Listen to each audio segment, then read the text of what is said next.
From Tally to Cali. It's time to wake up. Wake up! Warchant.com is your ultimate Seminole sports source. And this is Wake Up Warchant, presented by Vitamin Energy. The vitamins. The energy. Now here's Warchant.com's Azan Hajavandi and Corey Clark.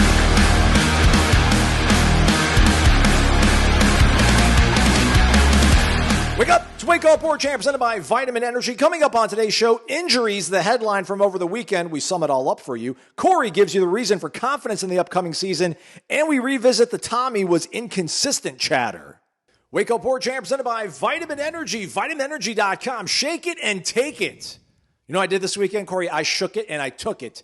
I talk it and I walk it. Had to help the lady move into a new home. Had to hang up ceiling fans. Had to deal with contractors. Tests your boy's patience. Fun. But it's all good. I bet. Took the mood. Took the Vitamin Energy Mood Plus. Navigated everything with ease. One ceiling fan a little bit easier than the rest. But, you know, we live and we learn. Check out vitaminenergy.com. One little bottle. Not even 2 fluid ounces. Giving you all the energy you need throughout your day because it's synergistically formulated to do so, as well as give you those vitamins and nutrients to help with the focus, help with the mood, help with the immune response, the gym. You know how it is. It's Vitamin Energy, everybody. vitaminenergy.com. Warchant.com, your ultimate Seminole sports source. It's our last week of preseason camp before we enter the season. Week 1, Alabama. You want to hang out with all the Florida State fans across the world. They're going to be right there on warchant.com. You can also check out all the other message boards, premium content as well across the On3 network. And when you join for $1 for a week and try us out, you can also get access to a year subscription to The Athletic. I am done pitching most everything. Although we got some spots left on some programming for this football season. So if anybody wants to get involved and see your stock price shoot through the moon like Cummins has, get at your boy. Corey Clark, how are you, man? I miss you so much. I know that sounds weird, but I miss you, man. Oh, that's very sweet. I'll say the same thing back to you. Okay.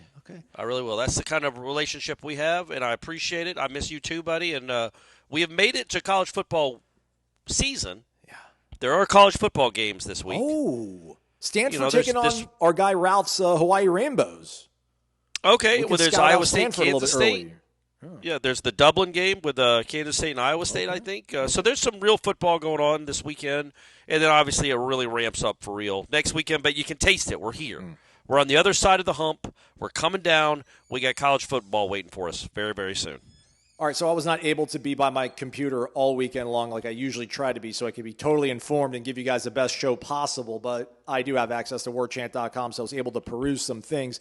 But I don't know, Corey, I feel like maybe the biggest news and what hasn't really been a very active weekend might be what happened in Tuscaloosa with the revelation that starting running back Jam Miller will miss the opener against Florida State. He sustained an upper body injury and underwent a procedure following their scrimmage on Saturday. Now, this is the one position I've talked about with Alabama that I have not been impressed with all that much. They're not really gifted is kind of the word I think I've been using, the adjective I've been using. There hasn't been the Trent Richardson, the Eddie Lacy's, the Najee Harris is like, all the guys that we're kind of used to seeing crank out huge runs. But he is their leading rusher, and this is a not true freshman quarterback. He's old, but this is his first real big action, Corey. So I don't know how the line moved or not, but I feel really good on Monday if I'm a Florida State fan. I see that Alabama's without their starting running back. Yeah, really good might be pushing it. I feel like you feel better, though, because obviously he's their starter. He's the starter for the reason. Theoretically, he's the best one they got, and they won't have him. So that helps. It'd be better if Ryan Williams had suffered an upper body extremity and injury and was out for the week. So yeah, it's also like we talked about last week. It's Alabama, right? Like I feel like they're second string running back. If the offensive line is doing its job and playing well, you kind of almost can line up anybody back there, and they're going to be able to get some yardage. And I don't mean anybody on their roster. Like if you're a running back at Alabama, you can play. You're used to scoring touchdowns and running for a lot of yards. So I feel like it's a deal. It's potentially a big deal, but it's not like a game-changing type injury like I think a quarterback would be, obviously. But also because he's not Derrick Henry. This isn't – I don't know the gap between him and the backup, but I doubt it's enormous. So it's not that big an injury. I think, honestly, and we'll monitor it as the week progresses, but I thought, Norvell talking about Squirrel White being out is that's potentially a big deal, right? Like, I think that's potentially a bigger deal than Alabama being without their starting running back, because Squirrel White is one of your guys that's done it before. Not for you, but he's played in college football games. He's made catches in college football games. He's scored touchdowns. He's won games. Potentially, him not being available would be very big. But it sounded like, that Norvell seemed optimistic that he would be ready to go by game week. But it's hard to know, man. It's hard to try to parse down what Norvell is actually saying when it comes to injuries. You try to read between the lines, but who knows? He did say they were optimistic about game one for him. So that's good news. Kevin Wynn, sounds like that's going to be longer. Again, true freshman, you don't know how much he was going to play anyway. But still, Squirrel White, if he's not even 100%, if he's slowed, if he's not his normal self, that's a big deal. You don't have a lot of proven receivers. He's one of them. You kind of need him to be on the field. What changes do you think about Florida State, the offense, the attack, if they don't have Squirrel? Is it just more attention is paid to Deuce, and then that puts more pressure on a guy like Boggs, and then maybe Tommy's not going to be as comfortable?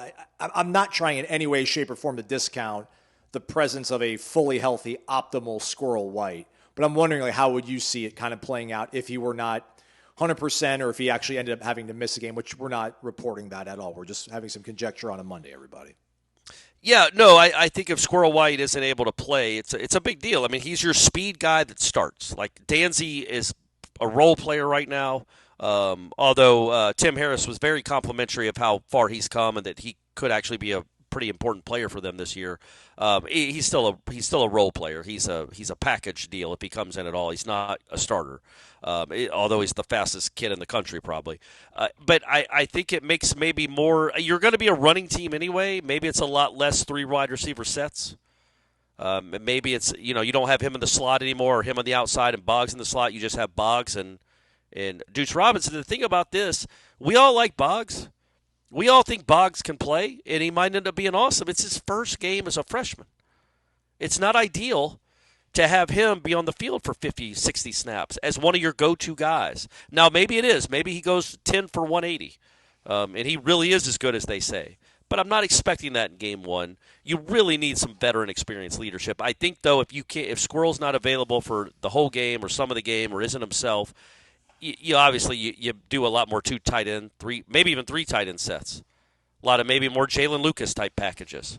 You're going to run the ball a lot anyway, so maybe a lot more 2 running back, 2 tight end sets, and maybe Chase Lofton's playing some, although he's a true freshman too. So who knows? I just without Squirrel, all of a sudden you're really kind of worried about the wide receiver position. I'm not saying without Squirrel as if he's not playing, but Norvell doesn't mention injuries just to mention them.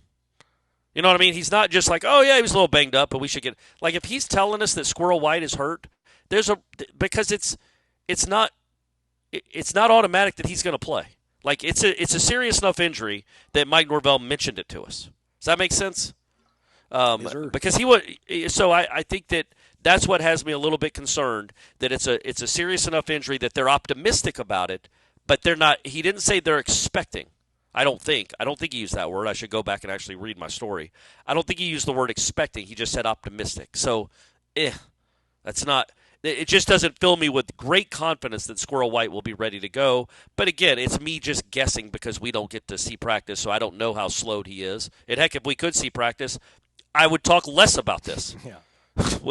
Weirdly. So I'm allowed to speculate more because we don't get to watch practice. But I do wonder what that would mean. Because, look, we've said this before. Let's say Squirrel White it can play against Alabama, but at like 70%. Well, it's probably worth it. But if there's a risk of injuring it and him being out months, as opposed to he skips the Alabama game and then you have him ready for like Virginia in the rest of the season, full 100%, that probably makes more sense to me. Or maybe it doesn't. I don't know. If you got to get Squirrel, if Squirrel White can play, you probably need to get him to play. But I wonder how effective or full speed he'll be. Just the fact that the head coach actually talked about it. But he had other injury news too, Aslan. It wasn't just Squirrel White. Squirrel White, I just think, is the biggest potential injury. But right now, again, we don't know if he'll be able to play or not. We know he's slowed. We know he's limited. You just hope he's ready to go in 12 days now. Squirrel had something that came up. We're feeling very confident that he will be available, but he will probably be limited here this next week. Am I allowed to share an observation I made of Squirrel White last week, Corey? Now that you asked it, don't. Okay. But moving forward, yes. Okay. Moving forward, absolutely. Just maybe not right as you phrased it like that, but yeah, I think moving forward, absolutely. What are we doing on the injury thing? It's just crazy. Well, here's the thing, though. Luckily for us and for everyone, especially if you gamble or you care about your college football team, they have to give us injury reports the week of the game. Like, I think that's why we're asking him more about the injuries, and maybe why he's being more open is because he knows he has to anyway. Like, coming next week, he has to give us a full injury report of who's questionable, who's out, who's doubtful, what the injury is. Like, all that has to be – I wonder if they have to give us the injury. You know what I mean? Yeah, or like I know in the NFL – lower extremity. Yeah, lower extremity. Yeah, there'll be lower extremity injury, which is crazy, but whatever. But, yeah, so I think that We'll get more clarification. I think we'll have more clarity when he talks on Monday, honestly. It's a weird week. We get Norvell tomorrow, and then we don't get him for 6 days. We get him on Tuesday, and then we get him Monday for the Alabama opening week press conference. But because we don't get any availability all Friday, Saturday, and Sunday. And then I think Thursday is I don't know who Thursday is. Evan Cooper. Wednesday is Herb Hand. So we're not getting Norvell, but only once until the week of the season. I think by the Monday of the Alabama game, he will have a much better feel of if Squirrel White is going to play. It does you no good to be kind of coy about it because it just doesn't. You're going to get fined if you're not truthful. I think that's my read on it, and they could end up being big fines if you continue to be untruthful. So I think he will be much more transparent with injuries as we move forward. Yeah, we'll see. It was interesting to me that Kalen DeBoer spilled everything about the injury. Upper body injury. Had a procedure done. He's out week 1. It's that's crazy. Didn't really spill his guts. Well, upper body. Relatively speaking. But anyways. Upper body. Well, I mean, he at least told us he's not going to be out week 1. But I do think, and maybe I'm just trying to be dramatic for podcast sake, but I don't think so. I think not having Kevin Wynn is a factor. I don't know if I can quantify the factor, but when we are hearing about guys not playing with enough effort, we don't feel necessarily great about just even the raw numbers they have, let alone guys that are physically ready to compete and help. And if he can't be available, I don't know. Again, I can't contextualize it great, but I do think that would be a factor in Florida State's ability to hold up over the course of 60 minutes against a team of Alabama's caliber. Because I don't know, if he comes in on a fresh set of downs as Alabama's nearing the 50 or they're crossing the 50, and somebody, Deontay McCray knocks down a ball on first down, second down, Darrell and Wynn force some pressure. It's 3rd and long, and Ty Simpson has to throw it away. He's affected the game in a way. I know it's kind of in a minor way, but he would obviously help a position that needs a lot of help. So I think that's also something worth monitoring. Sounds like he said, the quote was, "We'll see exactly where things go with that. That could be one that could stretch a little bit." That means, hey, he's out for the year. He's redshirting. I speak Norvell. No, I'm just kidding. But that's obviously, when he's talking about it could stretch for a while, that's going to be one that lasts a lot. It sounds like lasts a lot longer than Squirrel. And that does, again, give you confidence that when he talks like that about Kevin Wynn, the way he talked about Squirrel does give you a hope that he could be and will be ready to play. Again, 100% don't know. Don't know the extent of the injury. But the fact that Norvell did say, I'm confident he'll be ready to go and be back by next week. It means he's skipping all of this week because it's that serious. But hopefully by next week he'll be ready to go. And I agree with you about, but I obviously the way he talked about the Kevin Wynn injury, it's more severe. But I would say this: it's not. Again, you're right. All the bodies help in a game like this. And as I think Norvell talked about it. I think it was Norvell this week that talked about it. It's 3:30 in August in Tallahassee. It's going to be incredibly hot, and they need to rotate as many bodies as possible, keep guys as fresh as possible. So even if Kevin Wynn were to play 7 snaps, well, that's 7 less snaps that somebody else plays that gives them a break. Yep. And more importantly, though, for me, as we talk about building a program from within, from the foundation again, is every snap you get as a true freshman matters. And it's not so much for me the Alabama game with Kevin Wynn. It's the next 2 games. With all these guys, they would have plenty of chances to play a lot, get their feet wet, get their feet under them, become college football players, maybe make some plays, and prove they can provide some real depth as the season moves along. When you're injured for those games, it can kind of wreck the whole rhythm of the season, especially for someone like Kevin Wynn I'm talking about, somebody that you do expect to play this year. The way they talked about him, he is going to be a part of it. If he's missing the first month, that's a big deal. Not because you need him to beat Kent State or East Texas, or he was going to make much of an impact with his 8 snaps against Alabama, but you're stacking snaps together. And so by the middle of the season, he could be something that you count on. By the end of the season, he might be a real rotation player. And then also, next year, he's got some real reps underneath him. And he's done some things, and you're counting on him a lot. It's like you just need these guys to play. The Desir twins, too. You just need them to get some playing time so you can build on them for next year, even if you weren't expecting a lot of them in the Alabama game, because they are true freshmen, and it's really, really hard and difficult to play a lot of snaps at the line of scrimmage as a true freshman. By the way, Aslan. Yes, sir. I think I got an answer on who's the better Desir twin right now. Ooh. So I asked straight up. Cher? No. I am going to share. I thought you said Cher as in the singer. And she's like, no, she's not a Desir twin. A lot of Noles fans were singing that last year. To like whatever that was, January 2nd, whenever they locked up Norvell for another 10 years. That I asked Norvell straight up. I'm like, and this was Saturday after the practice. Like, when you guys talk about the Desir twins, you talk about them as like an entity, like they're one being. But obviously they're different human beings. They make different plays. Is there one that's ahead of the other one, or one that does something better than the other one? And the first person he mentions was Mandrell. So he said they were both good. He said Mandrell can play. Mandrell's more versatile and can play can play all 3 positions really. And he's like, the way he can bend his body at that size, and he was kind of marveling at him a little bit. He said nice things about Darryl too, but not like marveling, kind of like he did with Mandrell. So it sounds like if you had to put your money on one of the Desir twins to make more of an impact than the other, because they don't have to run out there in tandem. There might be times where just one of them's on the field. It probably will be Mandrell, is what it sounds like. Mandrell is also ranked higher than his brother. Just in case people are wondering, the backups for Alabama at running back is a kid from Lehigh Acres, which is the Fort Myers area, Richard Young, 5'11", 216. And they apparently have this guy that their reporters are excited about, Daniel Hill. He's a second-year player, 6'1", 241. Wow. Large human being. 6'1", 241. Wow, all right. 241, okay. So. Otherwise, what stood out to you from some of the other things you were able to glean from Mike Norvell after that practice? Sounds like Jacob Rizzi's a guy that we've mentioned a few times in passing, but maybe need to circle, underline, bold it for depth purposes or maybe starting purposes. Yeah, right.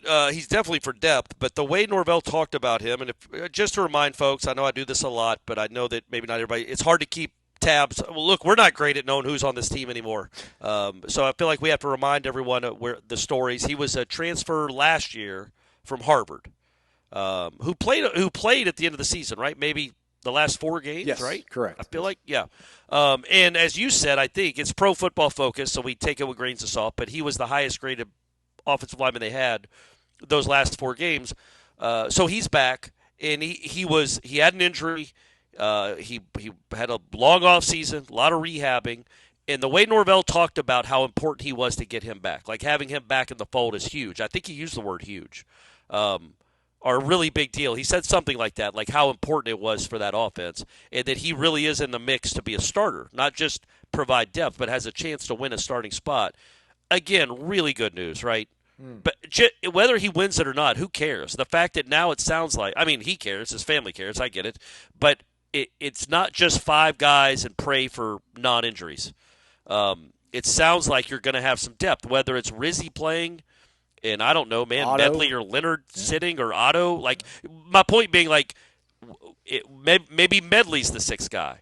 Maybe Otto's the sixth guy. Maybe Leonard's the sixth guy. Like, who knows? Maybe Rizy is. You kind of feel like you know who the tackles are, maybe. But and you know who the center is. You know who the left. You know Pettis and Pettibone for sure.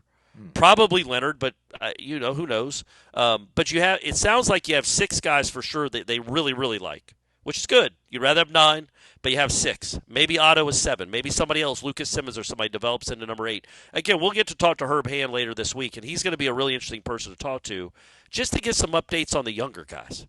Like, are they coming along? Can they play?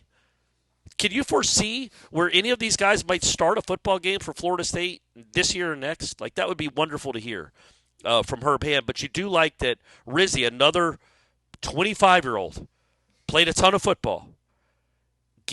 Being part of the fold is a really big deal. And like you said, I think you brought him up, and I don't care. We'll spill it now if you didn't. But I thought you mentioned his name, that he was the one that was kind of giving being the holding other players accountable speech at Jacksonville. Correct. Yeah. Yeah. That's a guy, man. You need leadership. You need guys that aren't scared to talk. You need guys that aren't scared to say boo. That will actually get on a teammate if they need to get on. I just think that really helps. So it's good to know that he's gotten so far back from his injury that not only is he going to provide depth, he's pushing for a starting spot. I know we want to see young guys on the offensive line contribute early, but probably wouldn't be a good sign if they were thrust into duty, Corey. But to pivot to other younger guys, and we've been talking about, right, like Arnaud, Duty, the Desir twins, Kevin Wynn, obviously Javen Boggs, Usmani. I think it's Usmani. I'm going Chroma. I pronounce it Chroma. All right. Chroma. How about Tayshawn Gelsey? He laid out a block in that clip, I think, that went out before Florida State reported at Jacksonville, or maybe when they were in Jacksonville, that Chroma ran crazy on. He, had a block to spring something. Sounds like he made some plays at the last practice they've had. So, I don't know, specialized weapon might be the way to describe this guy, but when you're that rangy, 6'4", 220, feels like especially a guy like Gus who wants to get creative every now and then, that sounds like a potential weapon. I mean, we got a week of preseason camp left, and then we have game week. These guys might hit a freshman wall at some point, but right now they're fresh and eager and wet behind the ears. I am encouraged to hear Gelsey make plays because I thought the way he talked about Lofton, maybe some people thought Chase Lofton was going to be the guy that would do instant impact. But it sounds like Gelsey is a candidate on that list that we were given about the over-under true freshman that actually gets some burn against Bama. Yeah, I don't think so. Only because the way that practice that was a polite. No, I like it. I like it though. Yeah, good. But it is. But the way that that practice / scrimmage was on a Saturday, it was a lot of I think guys that are going to be on the scout team or at least second teamers playing against each other. It sounded like all the starters, very few of them played in the actual scrimmage portion, but Gelsey played, and he had a long touchdown catch, and they do like him. But when I think Norvell was asked specifically about him, or maybe Tim Harris was, and it just the way he kind of pumped the brakes on it. Like, we like what we see, but he's still got a long way to go. Gotcha. He's still learning. It's like they weren't talking about him like he was really close to being on the field, which is normal. Like, he seems like kind of a project when they signed him. He wasn't a 5-star super duper recruit. A lot of physical ability, but a long way to go. And he's got time, which is awesome. It is nice. Again, that helps build confidence when you can hit big plays. And he that's the first time we've heard him mentioned. But I think you're right about the block, though. And he is a physical dude, man. There's a lot to like there. I just don't know that he would be ready to play. But he's another guy. It just seems like, Aslan, I wrote about this in the column about reasons to be excited. It's on the website now. It's a couple days old by the time you're listening to this, but go read it. It's awesome as always. Reasons to be excited, reasons to be concerned. The concern is obviously the defensive line and maybe, well, that's the main thing. But the fact that the defensive coordinator doesn't always seem thrilled with how hard they hit and how physical they are. I hope that's just coach speak. But, you think about this crew that they've brought in, and I'm just going strictly on what we've been told, but they do seem genuinely excited about those twins, Kevin Wynn, Arnaud. So just take those 4 right there. Those 4 sound like really good, core-type players moving forward. I don't know how much they're going to play this year. It's a nice core to have. And then you throw in Amari Williams, Cromall. I know Amari Williams is a sophomore, but he's a younger guy. Landon Thomas, who was back from injury, and apparently made a couple, I think he called them spectacular catches, Norvell said on Saturday. So it's good to know he's in the mix. Landon Thomas, Cromall, Boggs. You start to see, like, okay, what if they have a core? Maybe Gelsey turns into be a guy. A core of Chase Lofton is another guy I think they really like. I think he's been slowed, limited. But if he gets back to health and can help this year, he's Norvell's favorite of all those recruits, it seemed like. You have a core of 10 to 12 guys that could be kind of the foundation of this thing for the next couple of years. I haven't thought like that the last 2 years. You know what I mean? Absolutely. And maybe it's because we don't get to watch practice. And so I knew the truth watching practice. Like, yeah, man, doesn't seem like a lot of special in this freshman crew. Like, McCoy had a couple of nice practices, and then he's hurt. Can't play. Like, we saw that, but we didn't see a lot of special. Maybe these guys are the truth, and they are something to build upon. And they are like a nice core that you can build around. It sounds like they got some pieces that could end up being really good, like all-conference type pieces that they actually brought in themselves and they can build around. So that's cool. That's neat. So anyway, maybe Gelsey is something like that. Maybe Gelsey is a guy that a year, maybe even later this year, is a guy that you look back on as like a really big signee because they do like him, but it's just I don't know that he's close to playing. But I when you brought up, should we call him the third Kelsey brother? The third Kelsey brother, the first Kelsey brother. When you brought up when we were talking about Squirrel White, it is nice, man, that Landon Thomas is back. That is somebody we have not talked about for good reason. He hadn't been practicing, but the fact that he comes in and immediately makes a couple spectacular catches, you're reminded that he was big deal when he signed. He showed he could play. He was on a horrible offense and didn't get a ton of opportunities, but he had some nice games. The combination of him and Amari Williams, that's a good little sophomore core you got there.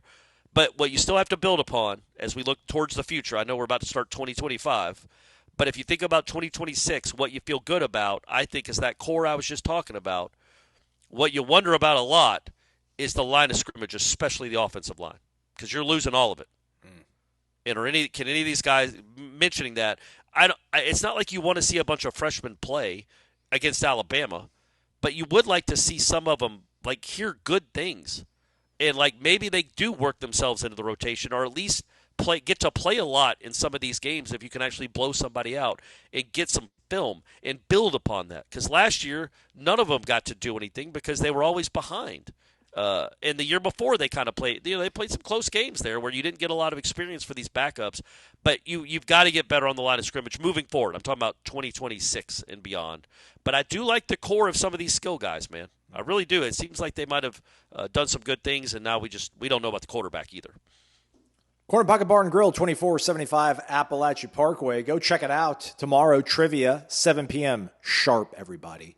Compete with the greatest minds, or at least the coolest folks in Tallahassee when it comes to your trivia options. Thursday night, bingo night, 4 rounds, $250 in cash up for grabs in each single of those 4 rounds. That means there's $1,000 up for grabs. Delicious food, ice-cold drinks, 40 televisions. I don't know, somebody got upset that we were not embracing the Little League World Series. They're like, it's worldwide. What's your guys' problem? Yeah. We'll let that slide. I'll say this real quick about that, just to counter that a little bit, because my thoughts on this. And again, I'm all about the Little League World Series. I think it's awesome. It was always one of my favorite events each year. It was 2 games. We got to see the U.S. Championship on Saturday, and the World Championship on Sunday, and that was it. It's 4 hours out of my life. Everything else was real sports, and I mean like pro sports. This is on the TV way too much. Elimination games, regional quarterfinal games, like not even the games from Williamsport. We see regional games now, but not when you say it's worldwide. That's true, but I know that in Tallahassee, I think there's only one park that is in that is Little League sanctioned. So a lot of the kids in Tallahassee don't get the opportunity to play in the Little League World Series because they don't play for that organization. Same with every city in every country in this country, every city in this country, every state of this country. Not because when I grew up, I played pony. We weren't Little League World Series qualifiers. We didn't get to do that. So anyway, I just think it's not like it's all weird. It's all weird. It's like it's all weird. It's all I'm saying. If you have any umbrage with Corey Clark, come find him at the Corner Pocket Bar and Grill. That's He'll right. be very amenable to you and let you win the argument, probably. 2475 Appalachia Parkway, cptallybar.com, the website. I wonder if Bill's getting upset that every ad read turns into me bashing the Little League World Series. Bill, I apologize. I've talked your place up. Had a lot of good times at Corner Pocket this weekend. Had a friend in town. Had a lot of friends in town. We should probably talk about that, Aslan. They were in town to do the stadium view. Oh, yeah. How about that? Buried the lead. The sneak peek, Doak Campbell Stadium 3.0, we're going to call it on this show because the erector set was 1.0. What we've been dealing with since mid-'90s, late 90s has been 2.0. And now this new, brave new world that we live in with luxury boxes. And listen, I know it's not popular for a lot of people, but the concourse and everything looks phenomenal. Like it really does 100%. give you like this really big time feel. That football only facility looks, makes the entire program have a different sort of sheen on it. Now listen, they got to win football games to help it out, but you obviously were hanging out with folks that were in Doak. What were sort of their takeaways? How happy were they to see this new cathedral of football? Everybody that I talked to that went loved it. Was especially like the concourse.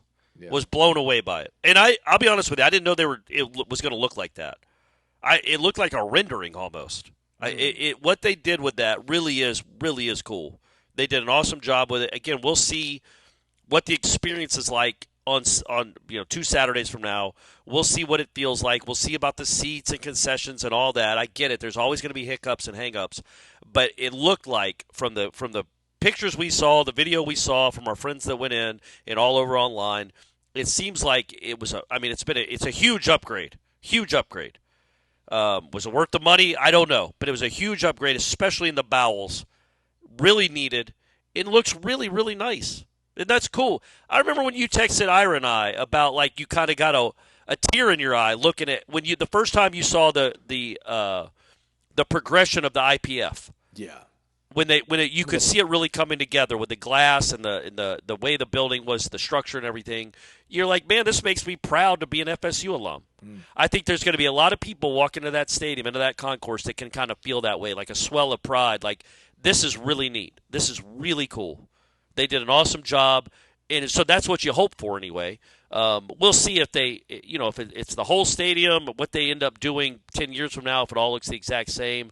But I was really, really impressed by what I saw. I didn't go into it. And frankly, what does it matter? I don't get to go to I don't sit in the seats anyway. Well, your wife does. I'm sure the press. Yeah. No, I know, but like my opinion on it, it's the fans' opinions that matter, and that's what I should be talking about, not what Corey Clark thought about it, but what Spencer thought about it, and Shane and Michelle, and James B, and Mark, and all the people that got. Well, I don't think Mark went. Mark, maybe you did. Sorry, to be to blow up your spot. Our boy Joel Davis in a minute. I'm sure he was probably. I didn't see him. I saw Z-Chan. He loved it. He thought it was really nice. So that's what I'm saying.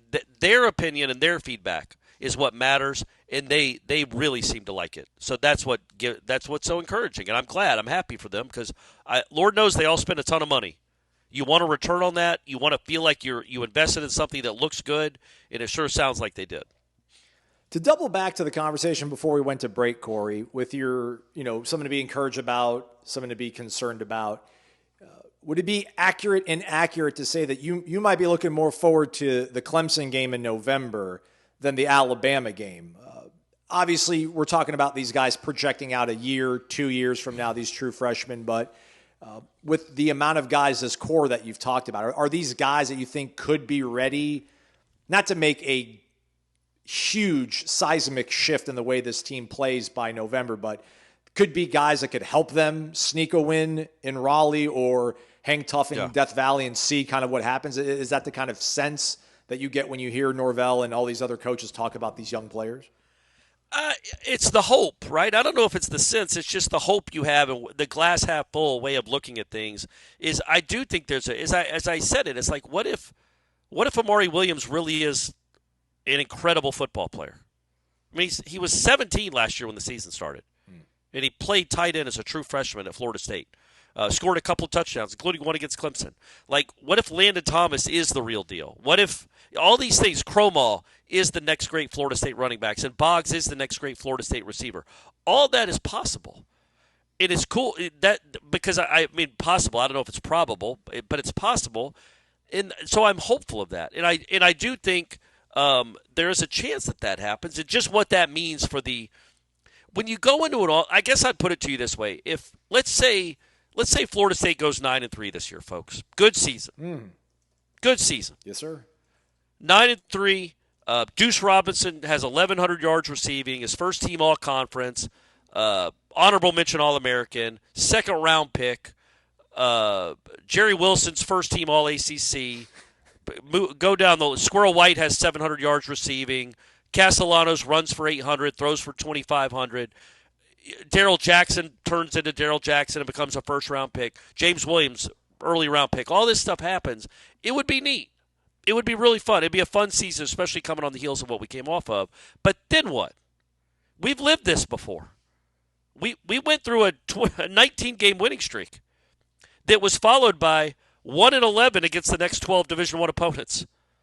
So it's awesome in the moment to have a nice season and go 9-3. But guess what? Deuce won't be here next year. The whole offensive line is gone. Darrell Jackson's gone. Squirrel White's probably gone. Down the list, right? Castellanos might be gone. So it would be really season cool. Then, Corey? I'm sorry to derail you. No, my point is this season, the 2023 season was solely dependent on – it ended up, as you look back, the biggest reasons they went 13-0 were guys that weren't going to be there in 2024. Clearly, yeah. All of them. Literally. I guess you brought back Omar Graham and Shaheem Brown. That's about it in the two corners. So you brought back some secondary guys. But by and large, the reason you went 13-0 all left. Now, I guess I don't want the reason they go 9-3. And also, you didn't have a lot of hope, of greatness coming. You had dudes that came from other programs, but nothing you had seen from the up-and-comer Florida State guys up the depth chart, the second and third stringers that were young guys. Had you seen and be like, well, that guy's going to be a star. That guy's a chance to be awesome. He's going to be fun to watch develop. There was none of that. Clearly, we watched the Orange Bowl. That was all those guys. None of them gave us a lot of hope. I think this year, if you go 9-3, but you see those flashes, and you see some dudes that are really young being part of the reason they go 9-3. Not the reason. The reason they'll go 9-3 will depend a lot on that offensive line and Darrell Jackson and Deuce Robinson. But wouldn't it be nice to sprinkle in some really young guys that actually go and make plays and contribute and you're excited about, and you don't have to go replace them in the portal because you know they can play? I guess so. Not that that's the sole goal of 2025 is to just get guys ready for 2026. But I hope that even if they have a good season, it looks a little different than 2023 when it was solely on guys that were leaving. Have a bit of a mix with young guys contributing, being a part of the rotation, maybe having spot starts, maybe making big plays and playing well. That's what it means. Otherwise, you go 9-3 and you lose 94% of your production, like it seemed like you did in 2023, and replace them with all these other guys from other schools. People are going to be fearful the same thing's going to happen again. So you want to have a nice core that's coming back. Does that make sense? Probably not. Oh, it does. I get it. They're going to have a whole bunch of payroll, salary cap, revenue share open up after the season's over. That's right. Glass half full right there, buddy. You're going to get some money to spend. Yeah, but to your point, they need to start hitting on these recruiting classes so that they don't have to do these full hockey line changes, if you will, where it's just we're having to swap in a whole new offensive line, a whole new defensive line. Because, I understand the ebbs and flows now of college football, but I want to be in that Michigan fluctuation, right? Like national title, 8 wins, but you still went into your rival's backyard and took them out. That can be my down year. I can live with that. But 9-3 is going to be a high mark almost, right? It's going to not a high water mark because we won 13 games in a year and 10 before that. But it's just a bizarre thing when you think about I'll be happy with 9-3, and then what? It's never been that. There's been so much. Well, we can build off of this and that and X, Y, and Z, and now it's no. I mean, we the royal we. They're going to have to get back on the recruiting trail and find a whole bunch of other guys to do this whole thing. And so it's weird to kind of judge what this year is going to be, what it has to be. But yeah, I think we all right now 9 wins. We all sign up for that without any questions asked. At least probably 100%. Yeah, in winning 9 games is more important than winning 7 games but getting freshman playing time. Like you need to go win games and worry about 2026 and 2026. I'm just saying from my perspective, going back to your question, I'm more like the Miami game and the Clemson game to me will be much more of an indicator of the trend of the program, the trend of this season and the trend of the program than Alabama. Alabama is just such an anomaly because it's, for all the reasons everybody already knows. It's a season opener. Those are weird anyway. But I just wanted to I didn't – and I'm not doing this to pat myself on the back because I've been wrong a million times. But as we would do headlines in 23, and Jeff would always tell us, like, look, I think they're only going to get like 2 portal guys. From what I'm hearing, they're not going to get but 1 or 2 portal guys or 4 portal guys or something like that. Like, what are you talking about? Like, look at this roster. What on this roster gives you any hope that they're going to be good football players? It was Patrick Payton, Farmer, and that was about it. From guys that like produced and played a little bit in 2023. Azarie, obviously, but you didn't know who the quarterback was going to be. You didn't know who the running backs were going to be. Like wide receivers, like you had all these question marks. You would love to go into next season, even if Deuce has a great year. You would just love to go into next season and go, well, we got a number 1 in Boggs. We've got 2 badass tight ends. I think Squirrel White might be a junior. Squirrel's coming back. Look at what Mekhi Danzy looked like at the end of the year, or McCoy, or Elijah Moore, or Chase Lofton. Throw in whoever. Like, you'd like to have some real positive players coming back next season. Guys that really produced.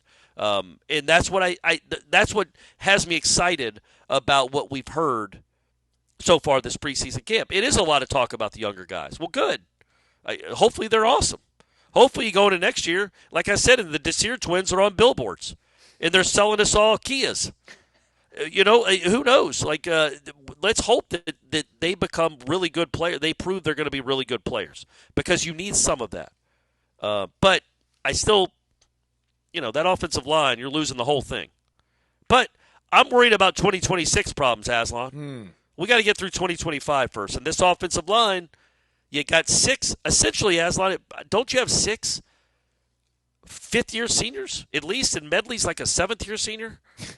Like I feel he gets a year older. He gets like 6 months older every time we do a show with you. I know, but I do think he's a 2019 kid.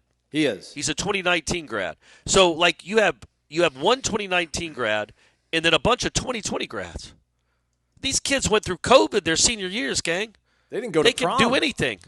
Yeah, they didn't have a prom. They didn't have I guess they probably had homecoming. But, yeah, they didn't have a prom. They didn't have graduation. These kids have been through it all. They've seen it all. So they're ready to shine here their final year. And but I'm cautiously optimistic about the season, sure, or hopeful. I don't know if I'm optimistic. I'm hopeful.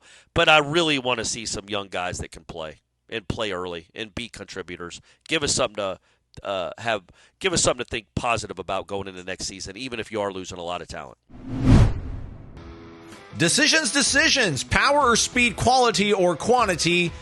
How about both? How about all? You don't have to sacrifice anything when you choose Brunt Workwear. You're not only going to get durable, well-crafted, resilient workwear, but also really stylish choices that allow you to go ahead and pivot right from the job site to your kids' activities, running errands, or meeting up for drinks after work. And since Brunt Workwear is geared for you, the real worker, they know you've got no time to waste. You need those work boots to deliver once you get them in the mail and you lace them up. So enjoy the peace of mind of work boots and gear that are ready to go right out of the box. Got that broken and comfortable feeling day one to give you the comfort and security you want. Use the promo code WAKEUP. I'm going to say it one more time. Wake up. It's all one word. Over at bruntworkwear.com to save $10 off your order. I'm going to say the website again, everybody. You ready? bruntworkwear.com. Use that promo code to save $10 off your order. We are back. It's Wake Up Warchant presented by Vitamin Energy. VitaminEnergy.com. Shake it and take it. During the live show last week, somebody brought this up in the chat, and it's been several days, Corey, but I had a thought about this and wanted to get your opinion on things and whatever else you have on your mind before we wrap things up here on a Monday.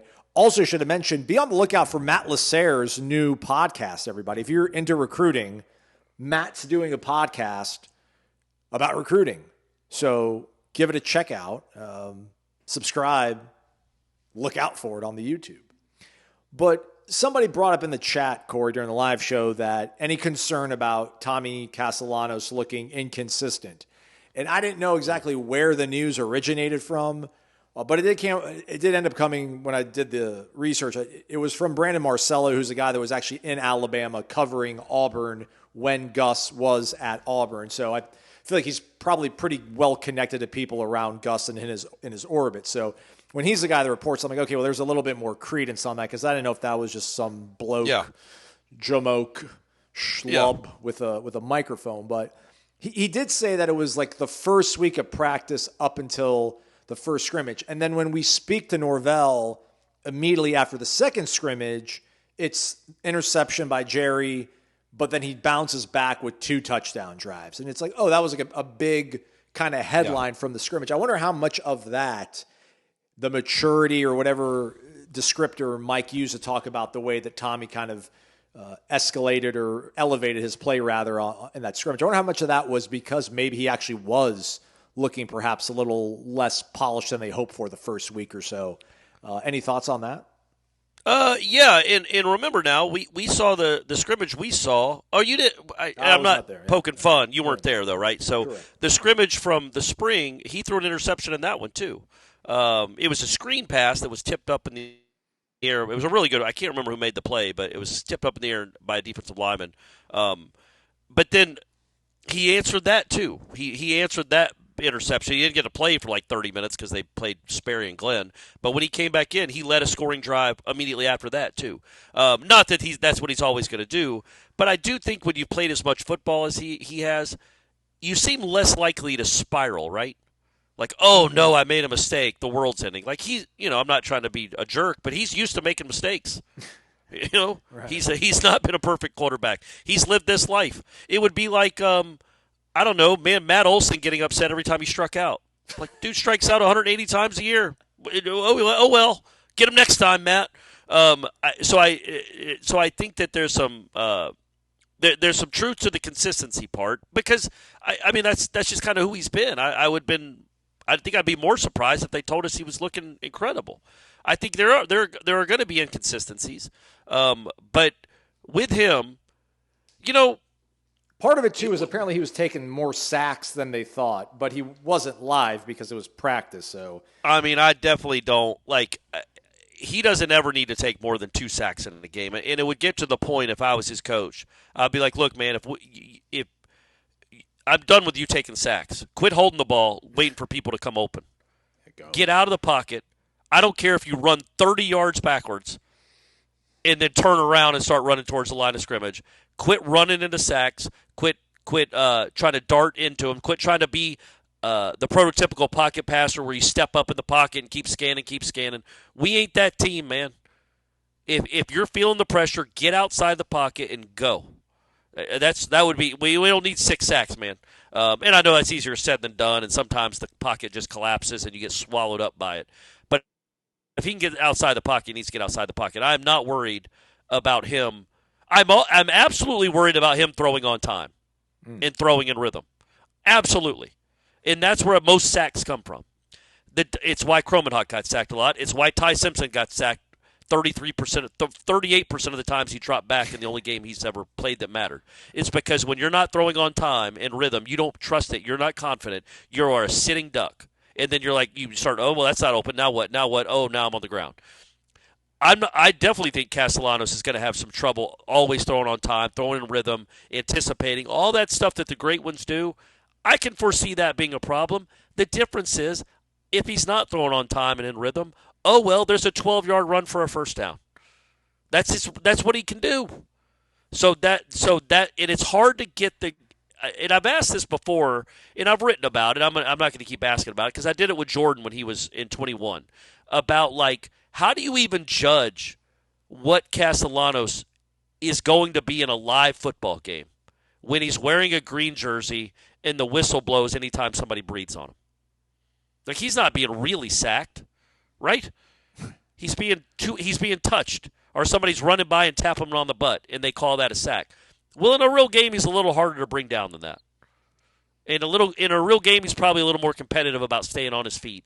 So that's all. I don't worry about taking sacks from him. I'd worry about it if it was Kromenhoek taking sacks. But with somebody like Castellanos that's so mobile and uses his feet anyway, and a lot of his biggest plays are going to be broken plays, if I hear he's taking too many sacks, oh well, I think the game will work itself out. You know how many times he got sacked or how many times he was sacked versus Florida State in 2023? 4. 3. There was one big one. It might have been Renardo. Somebody came on a blitz. Yep. Was it Renardo? Renardo had a sack. Jarian Jones had a sack. Kalen DeLoach had a sack. Maybe it was DeLoach. One of them had a sack on their last drive where they had to punt it back. He completed because, of course, he did. What I remember about that game, it was 31-29. They got the ball back. He gets sacked, and they're facing like a 3rd and 19 or something. And he throws the best throw of his life. A 22-year-old, I think Azari had perfect coverage. It's just right over his shoulder. It's an unbelievable throw. And I remember right after that, they pan to a Boston College kid in the crowd, like a student. What's going on? on? He's like, what's going on, with his hands over his head, like he couldn't believe it. He turned into Doug Flutie. And then that same drive, though, he took a sack that made them have to punt, like a 3rd and 8 or 3rd and 10. He actually did get on the ground and get sacked. I thought it was DeLoach, but think about that. What were the names again? Renardo Green, Jones, Renardo Green, and Kalen DeLoach. Kalen DeLoach. So you basically needed like a track team. Not a lot of defensive tackles. You know what I mean? You had to have the 3 fastest guys on your defense, 2 guys that are in the league. And then Kalen DeLoach, who's one of the fastest linebackers Florida State's ever had. You had to have those kind of guys to bring him down. So yeah, but I mean, sometimes those, like Michael Vick would be one of the sack leaders each year when he was with the Falcons. Like, when you scramble a lot, you are going to get tackled behind the line of scrimmage a good bit, but you're also going to make up for it with the 30-yard run. From behind enemy lines, again, if you're a member of warchant.com, you can check out all the reporting over at Bama Online. They're the Florida State website for Alabama fans, if you will. Special teams not strong during their scrimmage. A handful of missed field goals, including one that was under 40 yards. And also a missed extra point that, quote, wasn't even close. Wow. All signs pointing that? Towards the Noles, man. All signs starting to point towards the Noles. Let's go, man. Well, look, man, if Florida State wins, then, oh, man, what's wrong with Alabama? What's wrong? Ty Simpson sucks. DeBoer's got to go. That's going to be the narrative if Florida State actually wins the game. But wouldn't that be a fun problem to navigate? Like not getting enough credit for beating Alabama. Is that totally unfair? I would not be happy as a Florida State fan, but you would maybe start thinking, well, maybe this DeBoer guy just doesn't have it. You know, I would be upset that you take that shine away from Florida State's win over Alabama, but I would think if this was like Washington playing Texas or something, I think I would also be like, well, maybe Sark doesn't have it after all, It would make me mad almost. It would actually irritate me in a great deal in any other year, but this one because of what Florida State was last year. If it was coming off a normal, like a normal Florida State season, which what is that even mean anymore? Right. But let's say an 8-win season, and then the talk was about Alabama not looking good, and not the fact that Mike Norvell's a good coach and Florida State looks like they could be a legitimate playoff contender. It's all about Alabama. That would bother me because it's like, man, Florida State's done some things in this sport. Maybe put some respect on their name. Maybe pay attention to that. But coming off 2-10, and the fact that DeBoer did replace Nick Saban, and he's lost again, I could understand how that would be the major takeaway, because nobody would be believers in Florida State. But it's like last year when Clemson lost to Georgia.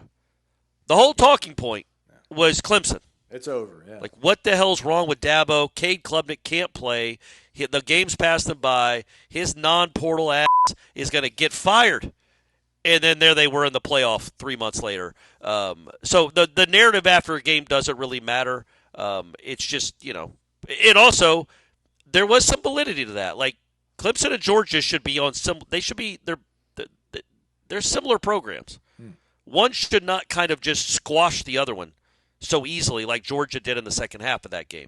So there was real reasons to wonder what in the world's happened to Clemson's program. Not that they were a joke, not that they were about to have an awful season, just that they weren't the Clemson that they had been. they had clearly taken a step down. So with that regard, if Alabama does lose to Florida State, and we all know what's going to happen, guys. Going down. I keep pretending like Alabama has a chance. I'm trying to sell subscriptions, trying to get listeners. We all know Alabama has no chance. I'm waving my but hands let's say incomplete right now, Corey. I'm in the office waving my hands incomplete. Keep going. Keep going. Yeah. So if Alabama loses, it's not. Yes, it will feel a little bit insulting for the way they talk about Alabama losing to Florida State, but also remember what this Alabama team is what it's being judged against, which is the best, the greatest run. Sorry, I'm a dynasty guy through and through. It is the greatest run in college football history from 08 to 23. That 15-year run because of the modern make of college football, and the fact that they won 5 or 6 titles or whatever it was. As much as I love Bobby, and I love him, and I do, and I was there for all those games, and I grew up with it. The national titles trump the Bowdens. Of course, Bowden didn't get the playoff, did he? Did he, Aslan? He did not. He did not. But anyway, so if that were to happen, we're talking way too much. I am anyway. Sorry about this speculation, this hypothetical. It would make sense for people to kind of talk about what's wrong with Bama is DeBoer the answer because of who he replaced and who he's being judged against. So that's why I won't take too much offense when Florida State beats Alabama 31-9. Let's go. That people are more worried about Alabama than celebrating Florida State. I'm cutting that out, and that's going in the Warchant report powered by Cummins. That's your game pick. Can't change it. It's locked in. Please don't. Please don't. Oh, don't be. I love that. They don't like some Alabama fan will get a hold of that and be like, listen to this cocky guy. Listen to this guy. He said Florida State's nobody believes Alabama can win. So yeah. All right, that's it for us. But not warchant.com. We're open around the clock. Jeff Cameron Show, 1 to 4 o'clock. We got, I think, JP, right? We got John Papuchas today? We do. I guess we'll ask him. We'll ask him about special teams, the linebackers and the special teams. Kickers, punters, all of it. Yeah, we can do that. That's in the morning, so check out warchant.com around like 11 a.m. Also, or so. We can't get out of here without shouting out our man Brian Pinsky. Oh, I was asking what happened in the soccer game. I wasn't able to pay attention. Yep. Keep going. My bad. Yeah, knocked out Florida. Knocked them off 5-0. Should have been 9-0. 5-0. I mean, holy moly, they were just peppering the post. Let's go. Just absolute dog whooped them.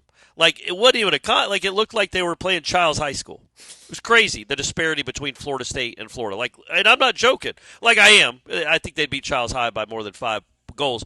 But like the fact that they were just they literally scored 5 and could have scored 9 or 10. They had 4 hit off the post, and all these other chances were there. And meanwhile, Florida had like 1. It was just complete and utter domination.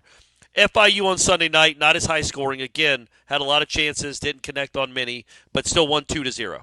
So again, looks like our man Pinsky has put together another fun and really, really good soccer team, and that's a great start to the season. 2-0, baby. Yeah, that's right. So fall sports have begun, everybody. School is almost back for college, but awesome. And Cal Raleigh hit his 47th home run on Sunday night at the Little League World Series game. Is that a league leading 47th home run?